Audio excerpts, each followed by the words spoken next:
Good day mga kakwaman. Nandito na naman tayo sa Palaw, Leyte upang gumawa ng bison filtration. Kung natatandaan nyo mga kakwaman nung last year October, gumawa kami ng bison filtration sa isang church dito sa Palaw, Leyte. Same pa rin to mga kakwaman, pero ngayon dito naman tayo gagawa sa kanilang paralan.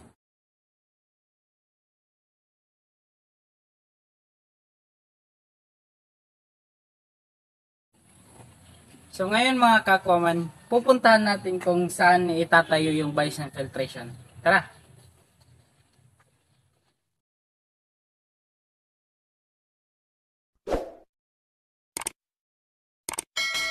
So makikita nyo mga kakwaman, kasama natin si Kuya Dante, Aquaman. Dito mga kakwaman, dito nila ilalagay yung bison filtration.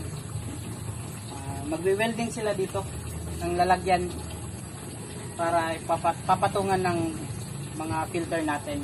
At ito namang 2,000 liters ilalagay ito sa taas para lagayan ng raw water na galing sa source.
Makikita niyo mga kakwaman, ito ang resulta ng bison filtration.